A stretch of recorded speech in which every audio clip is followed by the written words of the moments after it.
Change కావాలి కదా. Change కావాలి కానీ ఏం చేంజ్ కావాలి? జనాల్లో జాతి ధర్మం చేంజ్ కావాలి. చేంజ్ చేస్తాడా? ఎండ ఎంత ఉండదు ఇప్పుడు? 45 డిగ్రీలు. మొదలు ఎంత ఉండే? వాన ఉండదు.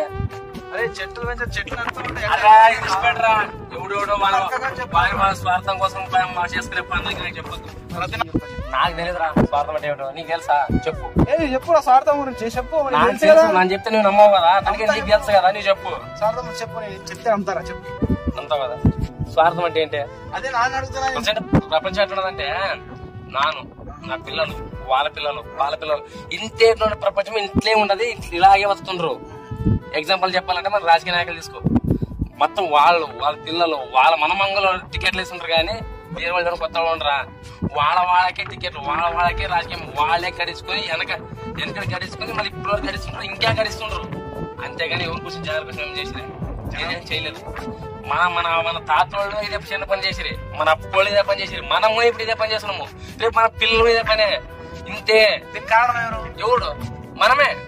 సరైన వ్యక్తిని ఎంచుకోలేదు. మనము సరైన వ్యక్తి ఎవరైనా తెలియట్లేదు కదా. వాళ్ళే మంచి వ్యక్తి అని ఒక చేసి ఉంటాము. వాడు ఏం చేస్తాడు?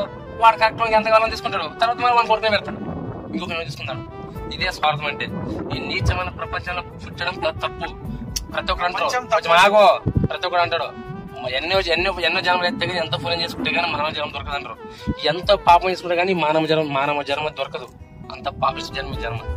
చాలా మంది గురువులు అంటారు మానవ జన్మ ఎత్తాలంటే ఎంత పని చేసిన ఎంతో బాగుండాలని. కానీ అసలైన విషయం ఏంటంటే, నిజం చెప్తున్నాను, మానవ జన్మ ఎత్తే తప్పు. ఒక జంతువు చూడండి ఎంత స్వేచ్ఛగా బతుకుతున్నది. స్వేచ్ఛగా ఎంత బతుకుతున్నది. అదే మనిషి ఏనా కూడా స్వేచ్ఛ బతుకుతున్నాడా? ఎవడెవడు స్వేచ్ఛ బతకట్లేదు. ఒక నేను బానిసలే బతకాల అంతే. ఇలాంటి సరైన తీసుకోరాలేదు కదా, సరైన తీసుకుందాం వచ్చలేం కదా. అది చూడు రెస్పెక్ట్.